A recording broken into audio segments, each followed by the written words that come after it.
सौंफ की उन्नत खेती कैसे कर सकते हैं इस सीरीज़ में आपका स्वागत है। आज हमारी फसल हो गई 60 डेज़ की और आज तारीख है 15 सितंबर। तो चलो देखते हैं कि यहाँ पे अभी इस टाइम पे कौन सी बीमारियाँ आ सकती है, कौन से खाद की रिक्वायरमेंट होती है और हमें क्या क्या ट्रीटमेंट करनी है। सबसे पहले इस बात करते हैं बीमारियों के बारे में। तो यहाँ पे अभी 4 प्रकार की बीमारियाँ आने की शक्यता होती है। एक तो पहला होता है सकिंग पेस्ट, दूसरा होता है इल्लियो का अटैक, तीसरा होता है उसमें फंगस का अटैक और चौथा होता है उसमें कॉलर रूट। ये 4 प्रॉब्लम अगर आप कंट्रोल कर सकते हो तो इस स्टेज में आपको कोई भी बीमारी का सामना करना नहीं पड़ेगा और आगे जाके आपकी फसल भी अच्छी रहेगी। तो चलो इसमें देखते हैं कि सकिंग पेस्ट और इलिया के लिए एक्चुअल में इसके लिए अलग अलग दवाइयाँ भी आती है, लेकिन एक मैं जब सबसे ज़्यादा प्रीफर करता हूँ और मैं सबसे ज़्यादा इसको यूज़ करता हूँ, ये अलिका करके एक दवाई आती है जो सकिंग पेस्ट और इलियो को दोनों को कंट्रोल कर लेती है, क्योंकि उसके अंदर लैम्ब्डा साइलोथ्रिन आता है जो एक इलियो को कंट्रोल करता है और दूसरा आता है थाइमोक्सोन जो सकिंग पेस्ट को कंट्रोल करता है। और इसकी असर भी 15 से 20 दिन तक हमें देखने को मिलती है। ये तो हो गया आपके सकिंग पेस्ट के लिए। आप लारा भी यूज़ कर सकते हो, मोनोकोटो भी यूज़ कर सकते हो उसके सकिंग पेस्ट को कंट्रोल करने के लिए।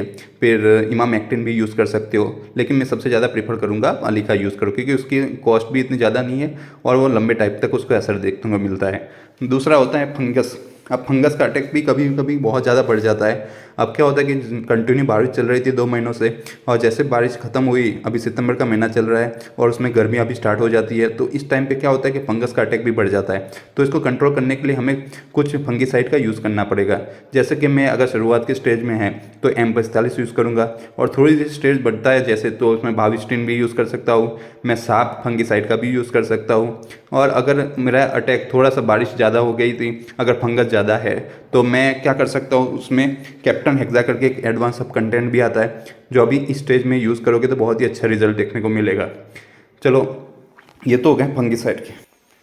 इस समय पे एक और समस्या देखने को मिलती है। यहाँ पे क्या होता है कि टेम्परेचर भी ज़्यादा हो जाता है सितंबर महीने में, और क्या कि पहले भी बारिश के अंदर उसमें थोड़े से जड़ों के अंदर फंगस लग जाती है, जिसके अंदर एक प्रॉब्लम होती है जिसको बोलते हैं हम कॉलर रूट की प्रॉब्लम। अब कॉलर रूट क्या होता है कि जो भी फसल का जो भी खाना है जड़ों से उसके पौधों तक पहुँचता है, तो वहाँ पे बीच में एक फंगस लग जाती है उसको और खाना स्टार्ट हो जाती है। तो धीरे धीरे क्या होता है कि वो फंगस बहुत ज़्यादा बढ़ जाती है, ऊपर खाना जाना फिर बंद हो जाता है, और जिसकी वजह से पौधा पूरा गिर के नीचे भी गिर जाता है। तो उसको बोलते हैं कॉलर रूट की प्रॉब्लम। तो इसको सॉल्व करने के लिए सबसे अच्छे तरीका है उसमें ब्लू कॉपर का यूज़ करो। ब्लू कॉपर क्या करो, आप एक पंप के अंदर कम से कम 50 ग्राम के हिसाब से डाल के उसके जड़ों के अंदर डायरेक्टली ब्लू कॉपर को आप डालो, तो जिससे क्या होगा, इसका कंट्रोल आ जाएगा।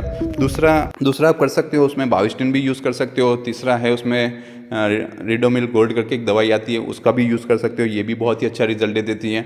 तो क्या होगा इससे, तो जो भी इनिशियल स्टेज पे है, जो फंगस अभी शुरुआत हुई है, उस फंगस को कंट्रोल कर लेगा। लेकिन जो पौधे जल गए हैं यानी कि नीचे गिर गए, वो तो उसको तो कंट्रोल करना बहुत ज़्यादा मुश्किल है। और जैसे जैसे ठंड बढ़ेगी वैसे वैसे ये प्रॉब्लम भी आना बंद हो जाएगी। तो यहाँ पर इसी महीने में सबसे ज़्यादा ये प्रॉब्लम को देखने को मिलता है, तो इसकी ट्रीटमेंट कर लो तो ये प्रॉब्लम आपकी सॉल्व हो जाएगी।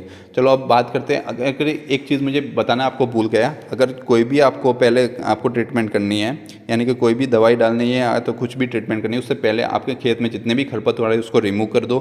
खोदाई करके भी उसको रिमूव कर सकते हो और ट्रैक्टर से भी आप रिमूव कर सकते हो। पूरा खेत साफ हो जाए उसके बाद ही कोई दवाई और बाकी की ट्रीटमेंट करना।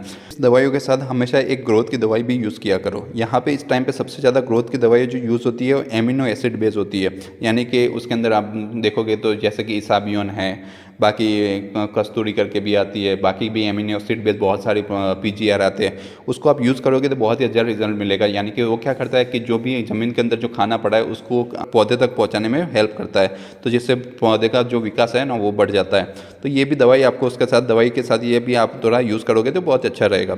चलो मैं खातर की बात करूँ तो खाद कौन सा डालना है। एक्चुअल में क्या होता है कि इस टाइम पे जड़ों का विकास करना बहुत ज़्यादा ज़रूरी होता है, तो सबसे ज़्यादा यूज़ होता है अभी DAP के अंदर, यानी कि आपको नाइट्रोजन भी आ जाता है, फॉस्फोरस भी आ जाता है, लेकिन पोटास नहीं आता। तो पोटास की अभी तो वैसे रिक्वायरमेंट नहीं है, तो आपको नाइट्रोजन और फॉस्फोरस से आपका काम बन जाएगा, यानी कि DAP यूज़ करो।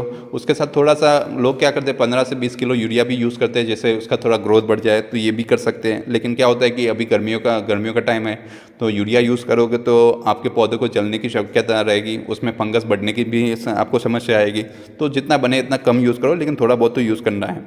दूसरा यूज़ करते हैं ऑर्गेनिक बेस्ड खातर। अब ऑर्गेनिक बेस्ड खाद भी यूज़ करते हैं, जिससे क्या होता है कि जो भी अगर ऐसा कोई कंटेंट है आपके ज़मीन के अंदर नहीं है, अवेलेबल नहीं है, लेकिन आपको पता नहीं है, आपने ना तो टेस्टिंग करवाई है, ना तो आपको पता है कि कौन सा कंटेंट आपके ज़मीन के अंदर अवेलेबल नहीं है, तो उस कंडीशन में क्या करते हैं लोग, ऑर्गेनिक खाद डाल देते हैं। यानी कि जो तैयार पैकिंग में आता है वो ऑर्गेनिक खाद डालते हैं, जिसमें क्या होता है कि सारे तत्व थोड़े थोड़े मात्रा में मिल जाते हैं। तो कोई भी पौधे में कोई भी डिफिशियंसी दिखने को स्टार्ट होती है तो वो क्या करता है, वो उस खाद से वो अपना खाना ले लेता है, यानी कि पौधा अच्छा रहता है। दूसरा एक ये भी यूज़ करते हैं, मैग्नीशियम भी यूज़ करते हैं। मैग्नीशियम एक्चुअली में बहुत ज़्यादा ज़रूरी है, क्योंकि इस टाइम पे क्या होता है कि आपकी जो भी ज़मीन है वो सूखना स्टार्ट हो जाए, बहुत ज़्यादा सूख जाती है क्योंकि गर्मियाँ बहुत ज़्यादा है। तो मैग्नीशियम क्या करता है, उसमें पानी पकड़ के रखता है, तो उससे क्या है कि ज़मीन को बहुत ज़्यादा सूखने नहीं देता। मिक्स करके थोड़ा थोड़ा आप दे सकते हो। कुछ इंपॉर्टेंट सुझाव जो आपको देना चाहूँगा, एक तो सबसे पहला है यूरिया। यूरिया का इस्तेमाल इस टाइम पे सबसे कम यूज़ करो तो बहुत अच्छा है, क्योंकि अभी गर्मी बहुत ज़्यादा होती है और यूरिया आप ज़्यादा डालते हो तो क्या होता है, उसमें फंगस का इफेक्ट भी बढ़ जाता है और सकिंग पेस्ट और बाकी की जो भी बीमारियाँ वो भी बहुत ज़्यादा बढ़ जाती है। यूरिया क्या करता है, उस फसल की हाइट बढ़ा देता है, यानी कि उसका ग्रोथ बढ़ा देता है और हाइट बढ़ा देता है। आपको यूरिया का इतना ही मात्रा देनी है, पहले तो देखना है उसका स्टंप है वो कितना मजबूत है। अगर स्टंप मजबूत नहीं है, जो डीएपी ज़्यादा दो, यूरिया की मात्रा कम कर दो। अगर ब्रांचेस ज़्यादा नहीं है तो डीएपी की मात्रा ज़्यादा कर दो, यूरिया की मात्रा कम कर दो। तो इससे क्या होगा कि आपका स्टंप भी मजबूत होगा और फसल की हाइट भी नहीं बढ़ेगी।